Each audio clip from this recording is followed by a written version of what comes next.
ஒரு ராஜா காட்டுக்குள்ளே வேட்டையாட போனானா. போயிட்டு இருக்கும்போது திடீர்னு மழை இடின்னு வந்தோடனே போர் வீரர்கள் எல்லாம் அந்த மலை இடியில் ராஜா மிஸ் பண்ணிட்டேன், ராஜா என்கிட்ட தலை வேறு பக்கம் போயிட்டு வழி தெரியாமல் திகச்சிக்கிட்டு இருந்தப்போ ஒரு மலைக்கு ஒதுங்குறதுக்கு ஒரு சின்ன ஒரு குடிசை வீடு இருந்துச்சு. அந்த வீட்டுக்குள்ளே போனால் அங்கே ஒரு ஏழை குடியானவன் ஒருத்தர் இறந்துருக்கிறான். அவன் வீட்டுக்கு போய் நான் உள்ளே வந்துக்கலாமா, நான் உள்ளே வைப்பேன். அந்த காலத்தில் டிவி போஸ்டர்ஸ்லாம் கிடையாதுல்ல, ஃபோட்டோ கிடையாது. ராஜா யாருன்னு அவனுக்கு தெரியாது. ராஜா ஒருத்தர் இருக்கார்.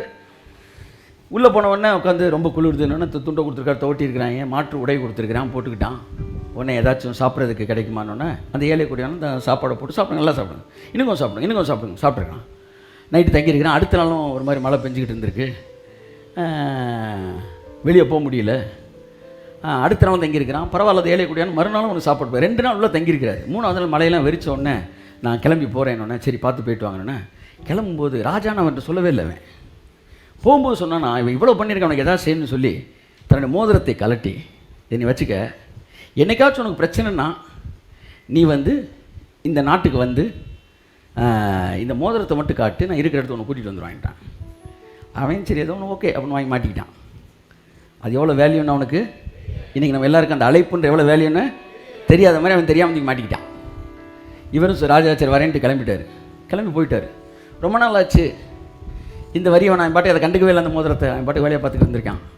திடீர்னு நாள் பெரிய பஞ்சம் அது இதுன்னு வந்தவொடனே சாப்பிட்ற கூட ஒன்றும் இல்லைன்னு போது வீட்டில் இருக்க பொருளாக விற்றுக்கிட்டு இருக்கும்போது திடீர்னு இந்த மோதிரத்தை பார்த்துருக்கான். ஆச்சா இது என்ன மோதிரம்? அன்னைக்கு ஒருத்தர் வந்தான்ல, சரி அவன்கிட்ட கூட போய் ஏதாச்சும் ஹெல்ப் கேட்கலாம்னு சொல்லி மோதிரத்தை எடுத்துகிட்டு அவன் சொன்ன அந்த பக்கத்து ஊருக்காரன், அவன் நாட்டுக்காரன், அவன் வந்திருக்கிறான். அந்த குடியான அந்த ஊருக்கு போய் போன உடனே அரண்மனையில் தான் அவர் வேலை பார்க்குறாருன்னு சொல்லியிருந்தாலும் அரண்மனைக்கு போயிருக்கான். வாசலில் போய் நான் போய் பார்க்கணும், உள்ள ஒருத்தர் பார்க்கணும், ராஜா பேரை சொல்லிட்டு மட்டும் போயிருக்காரு. அந்த பேரை சொல்லியிருக்கான். அவன் பேரை கேட்டால் ராஜா பேர் சொல்லி கொடுத்துருக்கான். சொல்லி அவரெல்லாம் பார்க்க முடியாது சார், விடுங்க சார், போக முடியாது, ஒதுங்கான்னு இருக்கிறான். இல்லை சார் அப்படியே டக்குன்னு இந்த மோதிரத்தை காமிச்சான். அதோட ஆஃப் ஆகிட்டான். சொல்லிட்டு உடனே வாங்க கதவு தருங்க ஜக்கா கதவு திறந்துருச்சு. திறந்த உடனே அப்படியே சகல மரியாதை நேராக கூப்பிட்டு போயிட்டான். நேராக கூப்பிட்டு போன உடனே ராஜாட்ட ஏன்னா ராஜா மோதிரமே கொடுத்துருக்காரு. வந்துட்டு கொடுத்து நேராக ராஜா முன்னாடி போய் கொண்டு விட்டு இந்த மோதிரத்தை வைத்திருக்காரு, காத்திருக்காரு. உடனே அழைத்து வா அப்படின்னாங்க. உடனே போனோன்னா ராஜா இறங்கி போய் கட்டி பிடிச்சி நான் ஊரில் இருந்தப்ப நீ எவ்வளோ கனம் பண்ணுன்னு சொல்லி இது பண்ணாராம். அந்த மோதிரம் அதை கொடுத்துட்டு சொன்னார், நான் உன்னை அழைச்சிருக்கிறேன். அந்த அழைப்பு இந்த குடியானவனுக்கு இருந்ததினாலே அந்த அழைப்பு இருக்கிறன்றதுக்கு அவனுக்கு ஒரு மோதிரத்தை ஒரு சான்றாக கொடுத்த மாதிரி நம்ம எல்லாருக்கும் ஒரு அழைப்பு இருக்குன்றனால ரட்சிப்பை நமக்கு மோதிரமாக கொடுத்துருக்கிறாரு. அது எவ்வளோ பெரிய விஷயம் தெரியுமா? நீங்கள் போய் நின்னா பரலோக கதவுகள் திறக்கும் உங்களுக்காக. ஆமென். ஒரு குடியானவனா இல்லை, ஒரு மகனாக இந்த பாதாளத்தின் வாசல்கள் நடுங்கும். அவர் நம்மை அழைத்ததினாலே நமக்கு உண்டாயிருக்கிற நம்பிக்கை என்னதென்று அறியும்படி பிரகாசமான மனக்கண்களை கர்த்தர் உங்களுக்கு தருவாராக. ஆமென்.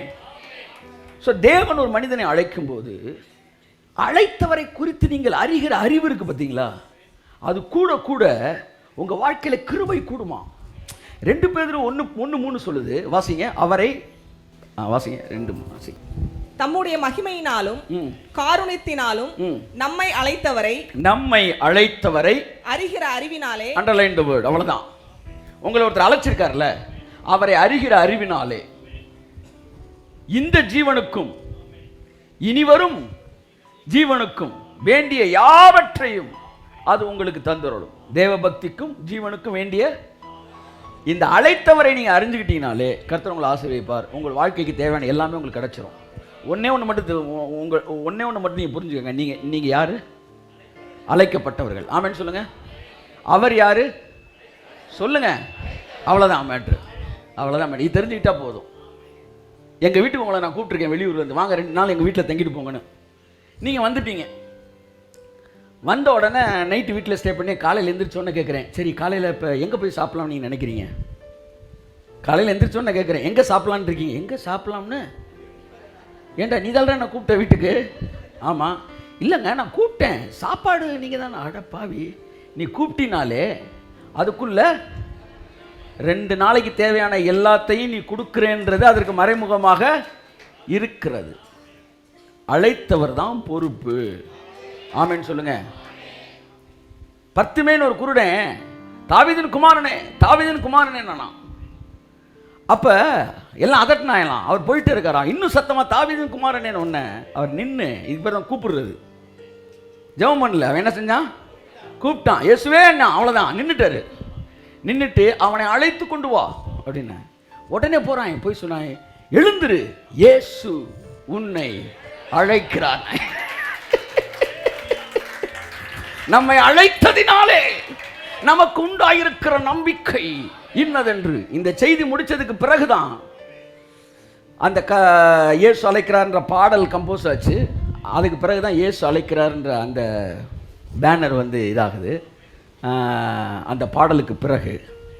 அப்போ அவர் உன்னை அழைக்கிறார் அப்படின்னு உடனே அந்த பத்திமேன்கிற குருடன் அவர் என்ன கூப்பிட்டுட்டாருன்னு தெரிஞ்ச உடனே அவனுக்கு வந்து குருடர்களுக்கெல்லாம் என்ன கொடுத்துருப்பாங்கன்னா ஒரு கருப்பு அங்கி கொடுத்துருப்பாங்களாம்.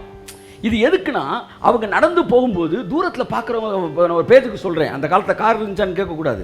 ஒருத்தன் வண்டியில் பைக்கில் வந்துக்கிட்டு இருக்கானா, அவரை பார்த்த உடனே கருப்பு கோட்டில் ஒருத்தர் வராரு, நம்ம தான் ஒதுங்கி போகணும், நேருக்கு நேராக போய் ஹார்ன் அடிக்கக்கூடாது அப்படின்னு ஒதுங்கி போவதற்காக அவனுக்கு பாதுகாப்பாக ஒரு கருப்பு உடை கொடுத்துருந்தார்கள்.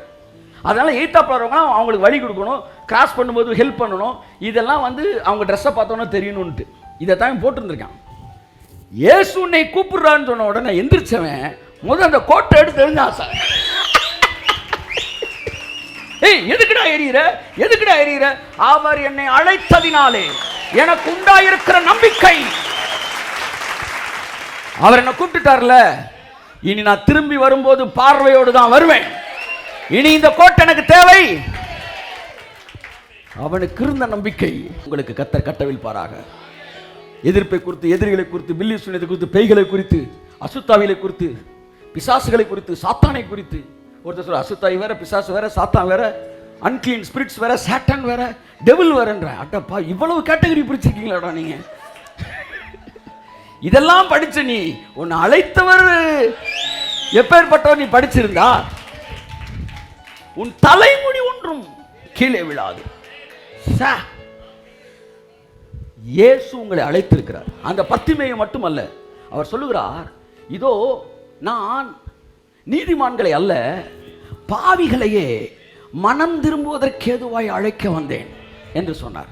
ஸோ அவர் தான் நம்மை மனம் திரும்புவதற்கு ஏதுவாய் என்ன செஞ்சாராம்? அழைத்தாராம். பைபிள் சொல்லுது எல்லாரையும் அழைச்சாராம். அழைக்கப்பட்டவர்கள் அநேகர். யார் தெரியுமா ரட்சிக்கப்பட்டா? தெரிந்து கொள்ளப்பட்டவர்கள் சிலர். இப்ப நீங்க அழைக்கப்பட்டிருக்கீங்க, நீங்க ரட்சிக்கப்பட்டதுனால இன்னொரு விஷயம் கன்ஃபார்ம் ஆகுது, நீங்க தெரிந்து கொள்ளவும் பட்டிருக்கிறீங்க. அப்ப நீங்க தெரிந்து கொள்ளப்பட்டவர்கள் என்கிற இடத்துக்கே வந்துட்டீங்க. அப்ப கட்டாயம் நீங்க அழைக்கப்பட்டவராக தான் இருந்திருக்கணும். சார், 4 பாஸ்னா என்ன அர்த்தம்? 3 ஃபெயில்னு அர்த்தம்.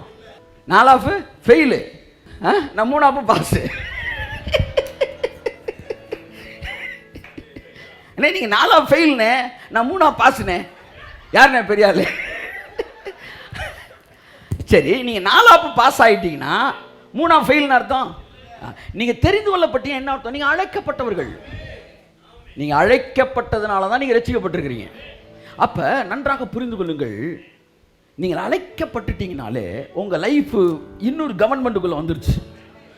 அமைதியாக வீட்டுக்கு போய் இன்றைக்கி என்ன சமைச்சு வச்சுருக்காங்களோ அதை கும்முன்னு ஒரு சாப்பாடு போட்டு. சரி, என்னென்னா நம்மை அழைத்ததுனாலே நமக்கு ஒரு நம்பிக்கை இருக்குது. என்னை அழைத்ததுனாலே எனக்கு ஒரு நம்பிக்கை இருக்குது. ஸோ இந்த அழைக்கப்படும் போது என்ன நம்பிக்கையெல்லாம் உங்களுக்கு இருக்குது என்பதை நான் உங்களிடத்தில் பேச விரும்புகிறேன். நம்பர் 1 வாசிப்போம். லூக்கா 14:17. ஒரு மனிதனை தேவன் அழைக்கும் போது எப்பொழுது அழைக்கிறார்? அழைத்துவிட்டு காரியங்களை செய்கிறாரா அல்லது காரியங்களை செய்துவிட்டு அவனை அழைக்கிறாரா? வாசிப்போம். விருந்து வேளையில் தன் ஊழியக்காரனை நோக்கி, நீ அழைக்கப்பட்டவர்களிடத்தில் போய் எல்லாம் ஆயத்தமா இருக்கிறது, வாருங்கள் என்று சொல்லு என்று அவனை அனுப்பினார். புரிஞ்சிருச்சுன்னா கை தட்டிடுங்க. அடுத்த பாயிண்ட் போறோம். இல்ல கவனிக்கலன்னா திரும்ப கேளுங்க. வாசிங்க, வாசிமா. விருந்து வேளையில் தன் ஊழியக்காரனை நோக்கி, நீ அழைக்கப்பட்டவர்களிடத்தில் போய் அழைக்கப்பட்டவங்க கை தூக்குங்களேன் கொஞ்சம். இயேசு அழைக்கிறார், உங்களை அழைச்சாரா? அழைக்கப்பட்டவரிடத்தில் போய் எல்லாம் ஆயத்தமா இருக்கிறது. வாழ்க்கைக்கு நான் கொடுக்க வேண்டிய, நான் தர வேண்டிய, உன் பிசினஸுக்கு, உன் மினிஸ்ட்ரிக்கு, உன் எதிர்காலத்துக்கு, உன் பிள்ளைக்கு நான் தர வேண்டிய எல்லாம் ஏற்கனவே ஆயத்தமாக்கப்பட்டிருக்கிறது என்று சொல். என்று சொல். அழைக்கப்பட்டவனுக்கு சகலமும். அவ்வளவுதான், அவ்வளவுதான். ஆமா, நாளைக்கு சாப்பாடு இன்னைக்கே ரெடி பண்ணிருக்காரு. எதற்காக கவலைப்பட வேண்டும்? ஆமென். ரொம்ப பயப்படாதீங்க சார். இன்னைக்கு கிறிஸ்துவமே பயத்தில் தான் போயிட்டு இருக்கு. பயந்து ஜெபம், பயந்து உபவாசம், பயந்து எல்லாமே நடந்துகிட்டு இருக்கு. ஸ்பிரிச்சுவல் ஆக்டிவிட்டிஸ் எல்லாமே பேஸ்ட் ஆன் ஃபியர்ல போயிட்டு இருக்கு. என்னை அழைத்ததினாலே எனக்கு ஒரு நம்பிக்கை இருக்கிறது. ஆமென் சொல்லுங்க. அழைக்கப்பட்டவர்களிடத்தில் போய் என்னவாமா? எல்லாம் ஆயத்தமா இருக்கிறது. பார்த்தீங்களா? சரி, 1 சாமுவேல் 9ஆம் அதிகாரம் 22, 24 வாசிப்போம். அங்க ஒருத்தன் அழைக்கிறார் கர்த்தர். வாசிங்க. யாரு சொல்லுங்க? சவுல். சவுலை வந்து சாமுவேல் வந்து அழைக்கல, கர்த்தர் அழைக்கிறாரு. அவன் கழுதையை தேடி வருவான்னு. ஆமென் சொல்லுங்க. நிறைய பேர் கழுதையை தேடி வருவாங்க சர்ச்சுக்கு. புரிஞ்சுக்காங்க. அப்படியே பின் பூனா அப்படி வருவாங்க. கழுதையை தேடி வந்து கடைசியில் கழுதையை மறந்துட்டு கர்த்தரை பார்த்துருவாங்க. அந்த விஷயங்களை அவர்களை மாற்றிவிடும். அதில் எனக்கு ஆழ்ந்த நம்பிக்கை இருக்குது கடவுள் மேலே. நம்ம கரெக்ஷன் பண்ணுறவங்கள கரெக்ஷன் பண்ணுறோம், வான் பண்ணுறோம். நான் வான் பண்ணல, நீ பார்த்தது இல்லைல்ல? ஆமாம். அதனால் நீங்கள் தயவுசெய்து இவர் ரொம்ப லிபரலாக, நீங்கள் உங்களுக்கு தெரியாதுங்க, அதனால தான் கிரிட்டிசைஸ் பண்ணுறீங்க. இது இடைவேளைக்கு முன்னாடி என்ன நீங்கள் பார்த்தது இல்லைங்க. இந்த என் பிள்ளை இருக்கு, கேளுங்க, பசங்க இருக்கு, வேணா ஃப்ளாஷ்பேக்கை போடுவேன். தெரியாது. அப்படி இருந்த நம்மளை தேவன் இப்படி, அதான் சொல்ல வரேன். இவரால் இந்த பிரசங்கம் பண்றாரு. ஏசாயால 30 வரைக்கும் ஏசாயா வேற மாதிரி எழுதுறான், 30க்கு மேல ஏசாயா வேற மாதிரி மாறுறான். இடையில உயரம் உன்னதமான சிங்காசனத்தில் தேவனை தரிசிச்சான். அதை படிச்சவங்க என்ன சொல்றாங்க? வேத வல்லுநர்கள், இந்த 30 எழுதுன ஏசாயா வேற, இந்த 30 எழுதுன ஏசாயா வேறன்றாங்க. அதனால பைபிள் காலேஜில் ஏசாயா 1 ஏசாயா 2னே பிரிக்கிறாங்க. இவர் வேற, இவர் ஃபுல்லா லா பேசுறாரு, இவர் லிபரல் பேசுறாரு. ஒரு 50 வருஷத்துக்கு அப்புறம் என் பழைய சீடியை பார்க்குறவனும் புது சீடியை பார்க்குறவனும் என்ன சொல்லுவேன்? இவர் வேற சார், அவர் ஜபமே தேவலன்னு பேசிட்டு இருக்கார் சார். இவர் ஜபம் ஒரே உருவத்தில் 2 பேர் இருந்திருக்காங்க சார்.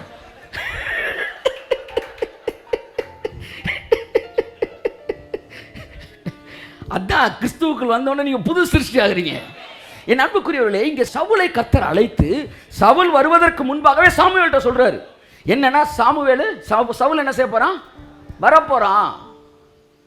அதனால அவனுக்கு தேவையானதை ஆயத்தம் பண்ணி வை. ஏன்னா சவுலை நான் அழைச்சிருக்கிறேன். வாசிமா.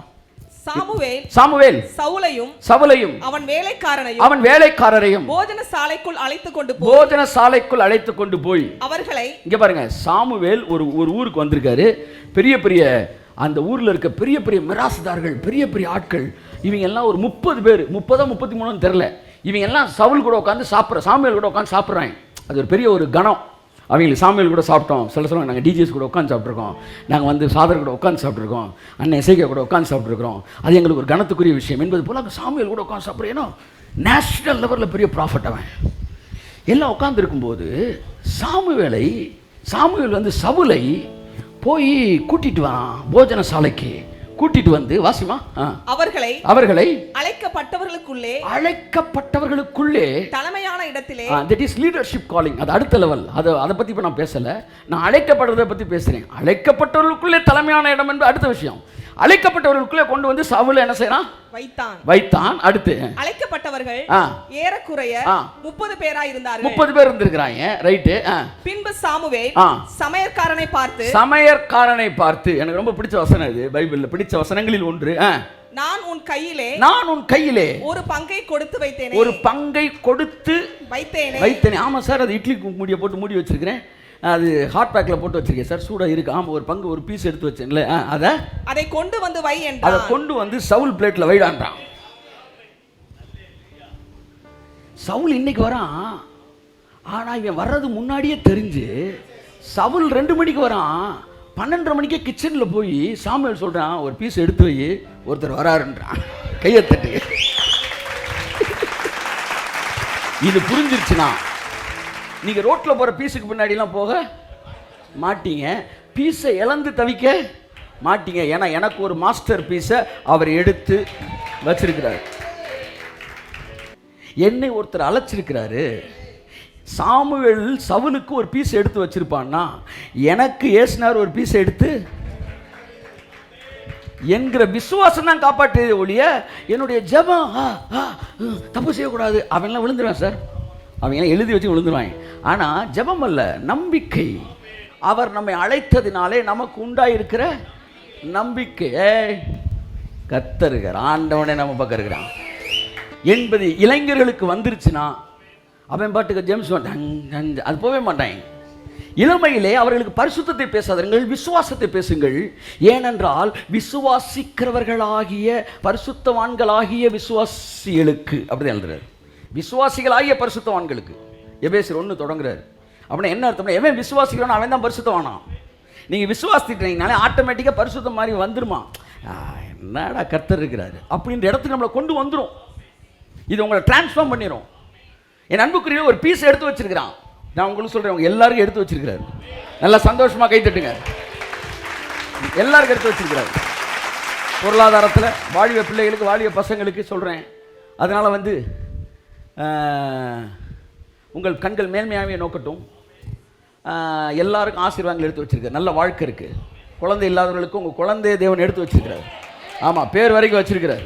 ஒரு நாள் அப்படின்னு ரிலீஸ் பண்ணிடுவார். நேரம் உள்ள ஆமாம் சேட்டை தாங்க முடியல சார் லெவலில் அனுப்பிச்சி விட்டுருவார். கர்த்தர் எல்லாம் ரெடி பண்ணியிருக்கிறார். அழைக்கப்பட்டவர்களுக்கு எல்லாம் ஆயத்தமாக்கப்பட்டிருக்கிறார். First point. அடுத்த வசனம் வாசிங்க சீக்கிரம். அப்பொழுது சமையற்காரன் ஒரு முன்னன் தொடையையும் அதனோடு இருந்ததையும் எடுத்து கொண்டு வந்து அப்படியே கொண்டு வந்து நிப்பாட்டிட்டான் சார் தொடக்கரிய. அடுத்த வாசிங்க. அதை சவுலுக்கு முன் வைத்தான். அப்பொழுது சாமுவேல், முக்கியமான வார்த்தை, அப்பொழுது சாமுவேல், இதோ இது உனக்கென்று வைக்கப்பட்டது. இதை உனக்கு முன்பாக வைத்து சாப்பிடு. நான் ஜனங்களை விருந்துக்கு அழைத்தது முதல் இதுவரைக்கும் இது உனக்காகவே வைக்கப்பட்டிருந்தது. கையை தட்டுங்க. என்னை சவுலை சாமுவேல் அழைப்பான் என்றால், அழைத்த சவுலுக்காக சாமுவேல் எடுத்து வைப்பான் என்றால், உன்னையும் என்னையும் அழைத்த தேவன் நாளைய நாளின் ஆசீர்வாதங்கள் ஏற்கனவே எடுத்து வைக்கப்பட்டிருக்கிறதா இல்லையா? சந்தோஷமா போங்க. உங்கள் அவிசுவாசம் தேவனுடைய உண்மையாக மாக்காது. எல்லாம் ஆயத்தமா இருக்கு. அழைத்து கொண்டு வந்தார்.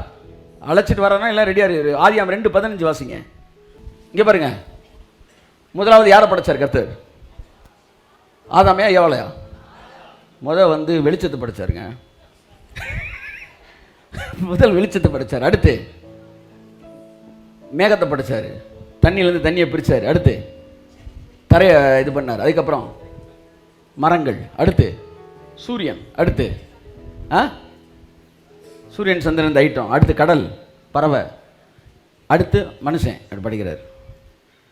எல்லாத்தையும் படிச்சுட்டு தானே மனுஷனை படிக்கிறாரு. மனுஷனை படிச்சு எல்லாம் படிக்கிறாரா? சரி, எல்லாத்தையும் படிச்சுட்டு மனுஷனை படிக்கிறாரு. அடுத்து மனுஷியை படிக்கிறாரு. படிச்சுட்டு வாசிங்க. தேவனாகிய கர்த்தர் மனுஷனை ஏதேன் தோட்டத்தில் அழைத்து கொண்டு வந்து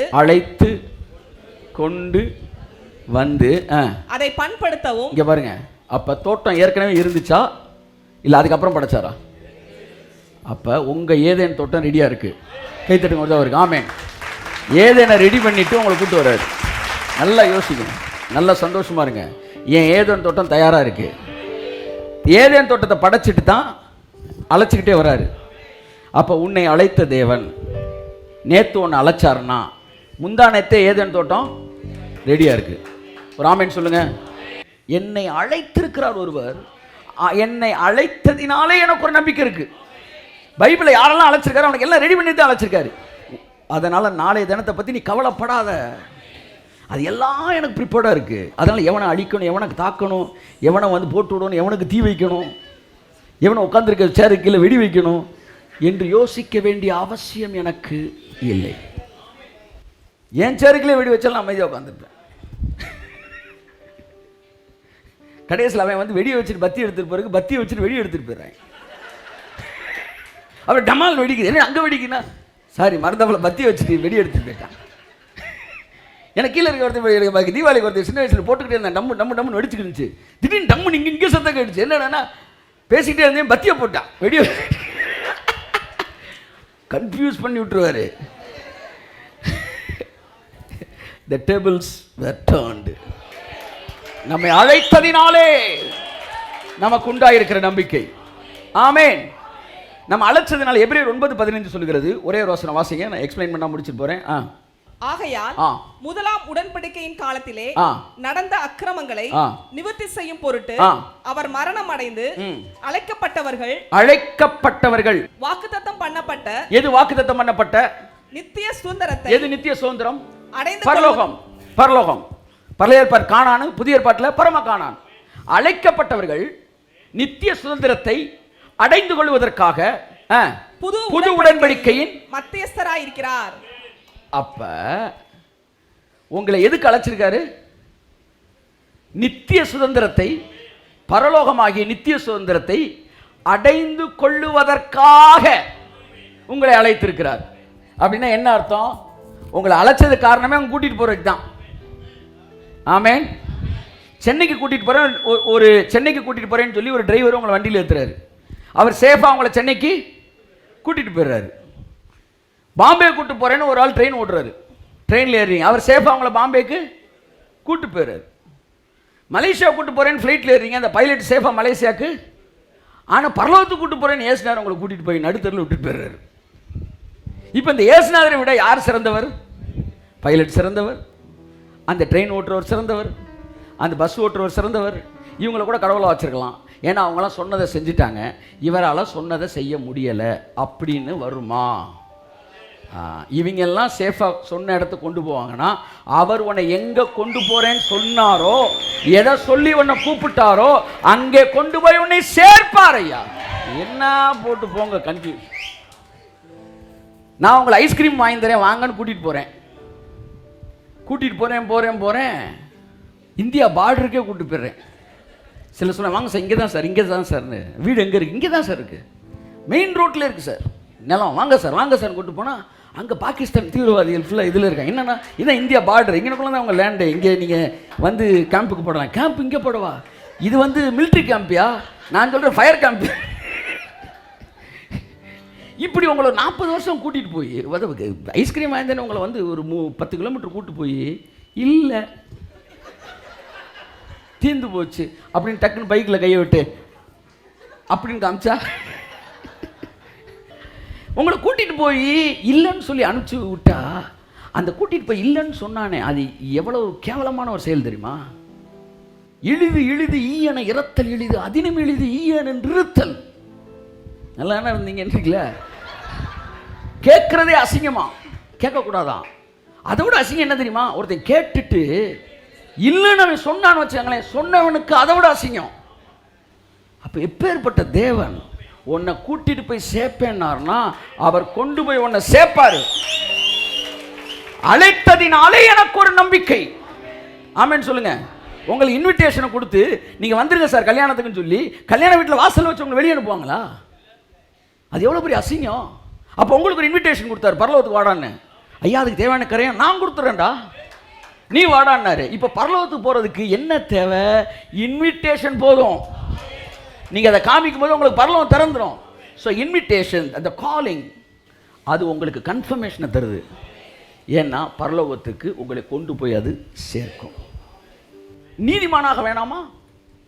பரலோகத்துக்கு காடு இருந்தால் போதும், எவர்களை அழைத்தாரோ அவர் நீதிமானும் ஆக்கிடுவார்.